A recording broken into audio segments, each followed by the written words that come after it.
All right, cool, man. Firstly, you got a brand new album, and it's really cool. Act of Defiance, your new band. It's a bit different than Megadeth. A bit more, I don't know how to describe it, just a very modern metal album. It's cool. It's got great drumming, great guitar solos, vocals, everything you'd expect from a good metal album. How did it go recording it? Yeah, it was a lot of fun. I mean, Chris and I started writing this material in November, and in the midst of that, we also had to try to assemble band and all the other things that go with making a record. So, we started recording the record in January, and, we had everything done, turned in by May. So everything was very seamless, and it was very, positive experience, and we're all excited to make this record. And I think the results speak for themselves. I think it turned out very well.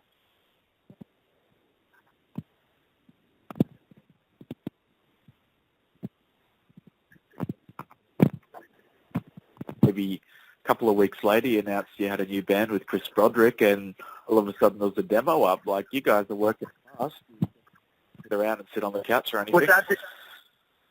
Yeah, we didn't waste any time. Yeah. So, cool. How is it working with Chris? Because I assume you must have got along well in Megadeth, and that's why you wanted to continue working. How does he compare to working with Dave Mustaine? Oh, it's all different. Working with different musicians, it, gives you different results. I mean, I've had good experiences working with everybody that I've worked with over the years. With my brother, with all the Eidolon records that I did, and working with the Megadeth guys, and it's just different experiences. You go in there with the best of intentions, and you try to make the best record you can in every given situation. So I appreciated all the situations that I've been in. Yeah, I was kind of surprised. I thought when you quit Megadeth that maybe you'd want to work with Glen Drover again. Did you ever consider having him as a second guitarist on the Act of Defiance band? Well, the thing with Glen is he doesn't like to tour that much anymore. That's one of the reasons why he left Megadeth, was after being in that band for 4 years and touring, making records, just being away from home so much. Yeah. He kind of didn't want to do that anymore. He wanted, he has a recording studio at home. He records a lot of bands. He produces bands. And works with them, creating music and all that kind of stuff. So it was, with Act of Defiance, this is something we want to take on the road and really work hard at doing a lot of road work. So it's something that he wouldn't be able to do over the course of time. You know what I mean? And I wouldn't want to have him in the band and then 2 years later, have him quit or say, you know what, dude, I don't want to do this anymore. So that's really the only reason why I never considered having Glen to do this, was because of he doesn't want to tour, and that would obviously be an issue. In terms of the music, obviously, Glen helped me record all my songs on demos for this record. Glen was a very big help with me to get these songs presented to Chris and the other guys in the band in demo form to help move this along in a way, because Glen has a recording studio, he can make really high quality production, and he was a vital asset to helping me record those demos. He was nice enough to take the songs that I recorded and record them all over, and putting guitars, bass, and drums on it so I could present it to the band in a professional way. So he was a real vital asset to helping me get my songs across on this record for demos, for sure. Yeah. Do you find playing with your with your brother? Do you find you think of all those kind of classic brother bands with Pantera with Vinny and Dimebag and Van Halen with Alex and Eddie. Do you find, there's something unique playing with your brother? I know they kind of got a signature sound by playing together. Do you find playing together there's, something special playing with Glen? Yeah, I mean, certainly because we've been doing that for so many years, you can almost read each other's thoughts musically speaking. That was always a great thing, and Glen, we know each other's musical mannerisms and the whole bit. So it was always very tight when we would did the Eidolon stuff or stuff in Megadeth. It was great playing with him in that band as well. It's always a special thing. It's different, always different playing with your brother, someone that you're close to, because you can kind of read each other's musical thoughts and understand how each other works, to where that may not always happen with working with musicians who you're not brothers with. It's just a different situation. It's certainly unique. Playing, growing up with your brother and as teenagers, playing music for the first time and, learning tunes of, from bands. That's how you start. That's how we started, jamming to Ted Nugent songs and Black Sabbath songs and Deep Purple songs, learning how to play. And then you naturally gravitate and learn to connect on a musical level that way. So it's certainly a unique experience for sure, and it was a great one. I'm sure it'd be a driving force too. I know brothers are pretty competitive, so if you do a good drum beat, he'll want to show you up and do a better solo. Or did that sort of thing happen much back in the day? It was never. No, it was never a competitive thing. It was always more for the band. How can we make it sound better? If it was something, if he could come up with something better, it wouldn't be to show me up. It would be, look, if we do it this way, it would be even better for the band. And if it was better, and vice versa, if he'd come up with something and said, well, no, you should do it this way, because it'll sound better for the song. And it was always to make the song better or to make the band sound better. It was never, were competitive in that way at all. Yeah. I know when you left Megadeth, it sounded like you were still on pretty good terms with everyone in the band, but I know Dave came out at was the Golden Globe Awards and referred to you guys as the two quitters. Were you a bit disappointed when he said that? Oh, I didn't even know about that. What? I don't even know. I don't even know how to respond to something like that. I just, again, with respect to the past, I don't live in the past, and I choose just to focus on what I'm doing now with Act of Defiance, and I had great times in that band. I have nothing bad to say whatsoever, but that's something that I haven't done that in a year now. I've been in that band for a year, and this is my focus right now. It's just to present this band and in the most professional way, and to let the music speak for itself. Yeah, I've always quite respected Dave Mustaine. Like, he seems pretty clever and switched on, but he's definitely not your average personality. He definitely speaks his mind. Did you get along with him? Was he an easy guy to work with? I know he's definitely a unique character, but I do respect him in a lot of ways. Was he cool to work with?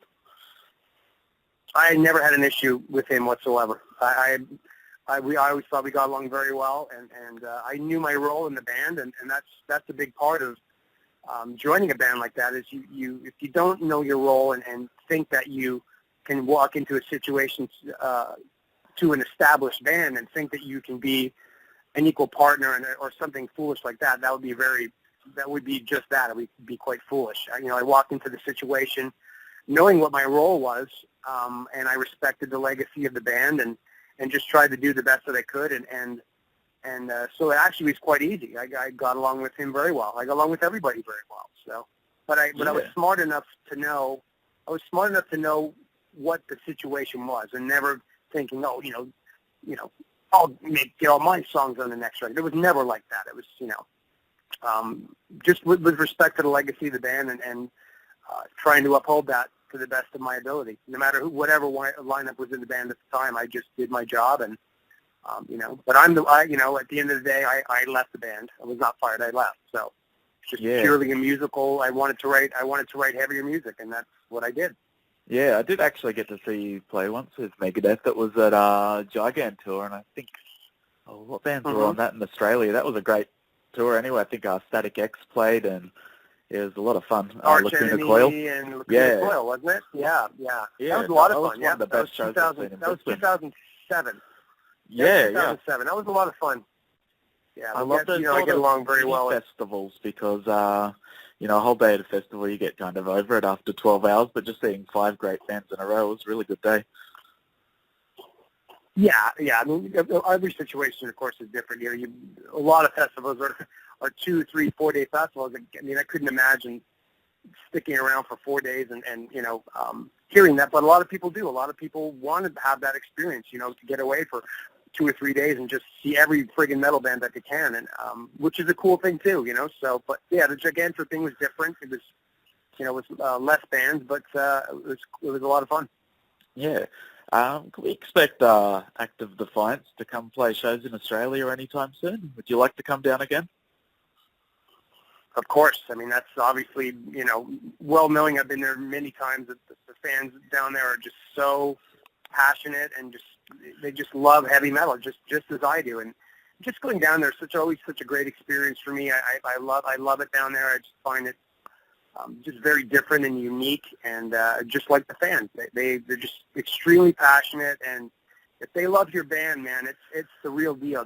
They're not fair weather fans to where they like you today and forget about you later today. If they're into your band, man, they're into it for life, and that's an enduring quality that every heavy metal fan should have. If you're really into a band, and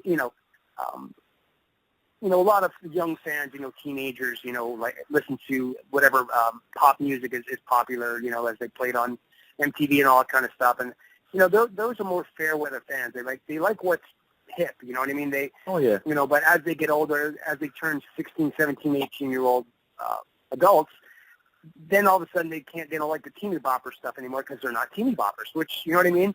There's no longevity. What I'm getting at is heavy metal has been around now since 1969 with the first Sabbath record.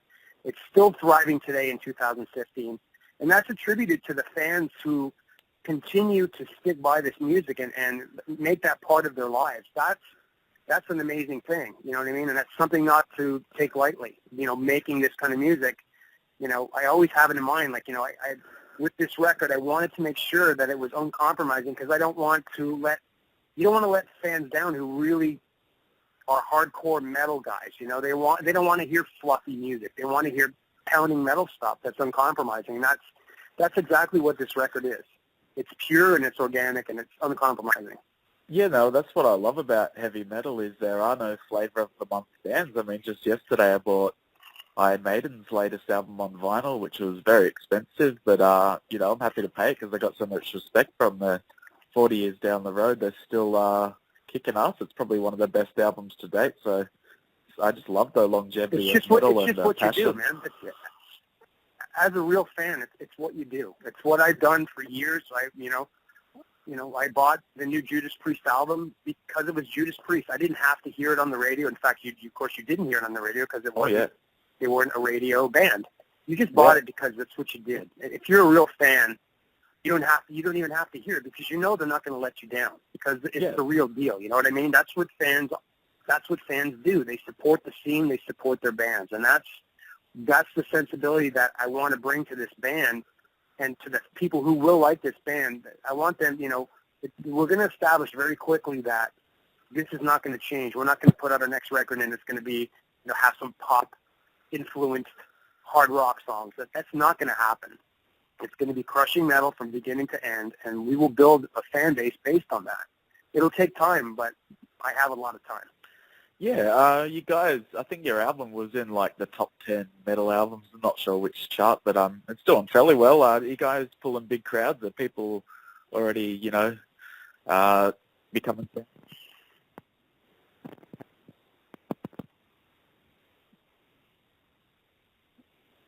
You there? Are you pulling many people to your band? I'm sure with Megadeth, there'd be big crowds every night, but with Act of Defiance. I mean, to me, it's great to be on any kind of chart. I mean, we were on the Billboard charts here last week on 5 different charts. We were number 6 on the Heat chart, and all those things are really great. And that's kind of, again, it's attributed to the people who are already buying the music, knowing that this record is uncompromising. It's the real deal. It's not, you know what I mean? There's no filler in this stuff. We're not. Yeah, can you hear me? Yeah, I can hear you. Did you lose me there for a minute? I think I might have for a second, but I'm all good now. I can hear you fine. Yeah. Where did you? Anyway, yeah. I mean, like I said, it's great. It's great getting recognition for what we're doing. But again, the fans who dig this already are going to know very quickly that this is not going to change. We're not going to try to appeal to, unmetal crowds. I mean, this is all done purely organically and for the sole purpose of making a crushing metal record. And we're going to do the same with our next record. It's not going to change. Awesome. I'll just ask you one more question. What we're doing lately on our site would just be asking people from cool bands to recommend just, 5 or so albums that you really dig in, whatever's on your car stereo or your record player, just for, Act of Defiance fans to check out. So what albums are you digging at the moment? Well, certainly our record would be the first one. I mean, I really like the new Arch Enemy record. Yeah. I think it's fantastic. I think At the Gates record, I'm a big At the Gates fan, and just the fact that they put out a record at all I was very happy about that, but the fact that they put out a great record, thrills me to no end. So it's great to see them do that again. The latest Cannibal Corpse record, I think, is fantastic. I mean, I'm a huge Cannibal Corpse fan, and they continue to put out, in my opinion, very high standard death metal records, which which thrills me to no end. I've heard a couple of, something that I've heard my buddies in Queens record. I've heard 2 songs now from their record that's coming out, and it's the heaviest stuff I've heard them do since Operation Mindcrime. So that is something I'm really excited about hearing. The fact that they can still rock out this late, this many years later is such a great thing. So I'm definitely eager to hear that record as well. So, but there's tons of records. A lot of great records continue to come out, and it's great to see that the scene is still so vibrant.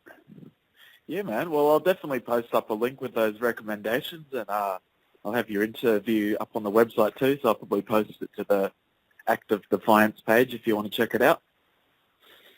Fantastic. I appreciate it. Okay, thanks very much for the interview, man. Respecting all your stuff, and love to come see you play live in Australia soon. That'd be awesome. That'd be great, man. I look forward to it. Okay, thanks, Shawn. All right, have a good day, man. All right. Bye.